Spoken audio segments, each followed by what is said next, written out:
தமிழக அரசுக்கு இன்று 3 சவுக்கடிகள் கிடைத்திருக்கின்றன. ஒன்று, சென்னை உயர்நீதிமன்றத்தில் டாஸ்மாக் நிறுவனம் மற்றும் தமிழக அரசு தொடர்ந்த ஒரு வழக்கில் அவர்கள் அளித்திருந்த மனுவில் அமலாக்கத்துறை டாஸ்மாக் நிறுவனத்தின் மீது செய்த சோதனை தவறானது, சட்டவிரோதமானது என்று கொடுத்த அந்த செய்திருந்த மனுவின் மீது இன்று தீர்ப்பளித்திருக்கிறது சென்னை உயர்நீதிமன்றம்.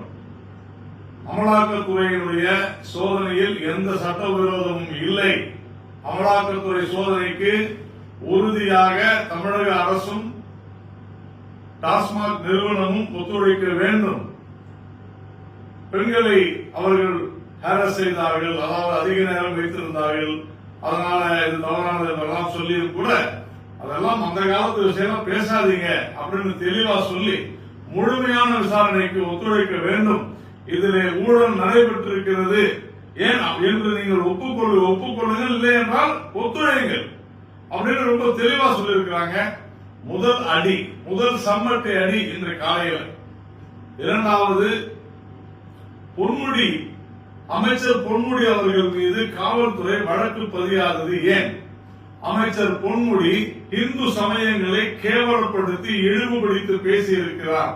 இந்துக்களுடைய மனம் புண்படும்படி பேசியிருக்கிறார் என்று சொல்லி அவர் இந்து சமயங்களுடைய மிக முக்கிய அடையாளங்களான திருநீரையும் நாமத்தையும், வைணவர்கள் அணியும் நாமத்தையும் விலைமாதர்களோடு ஒப்பிட்டு பேசியிருப்பது என்பது கடும் கண்டனத்துக்குரியது என்று சொல்லி, இதில் முகாந்திரம் இல்லை என்று காவல்துறை சொல்வது உண்மையிலேயே அதிர்ச்சி அளிக்கிறது என்று சொல்லியிருக்கிறார். அமைச்சர் என்பதற்காக காவல்துறை புகார் பதிவு செய்யவில்லை என்று சொல்லி இருப்பது வெட்கக்கேடான விஷயம்.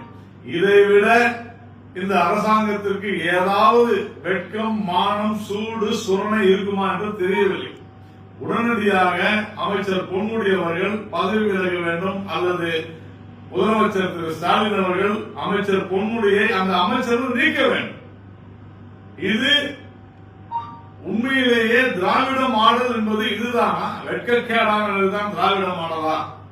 மூன்றாவதாக, இன்றைய தினம் உச்சநீதிமன்றம் நாங்கள் உரிமையின் அடிப்படையில் தான் செந்தில் பாலாஜிக்கு ஜாமீன் அளித்தோம் என்று சொல்லிவிட்டு, செந்தில் பாலாஜி வரும் திங்கட்கிழமைக்குள்ள அமைச்சர் பதவி வேண்டுமா அல்லது ஜாமீன் வேண்டுமா, விடுதலையாக வெளியே இருக்க வேண்டுமா என்று கேட்டிருக்கிறது.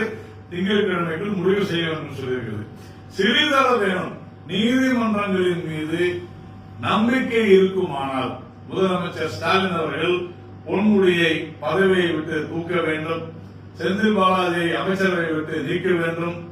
டாஸ்மாகில் நடந்திருக்கக்கூடிய அத்துணை குளறுபடிகளும், முறைகேடுகளுக்கும், ஊழல்களுக்கும் காரணம் யார் என்பதை வெளிப்படையாக முதலமைச்சர் சொல்ல வேண்டும்.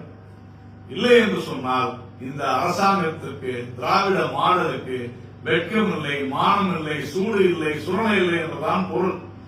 இன்னும் ஒரு வருடத்தில் வரக்கூடிய தேர்தல்களுக்கான அச்சாரம் தான் உங்களுடைய அரசு வீழும்.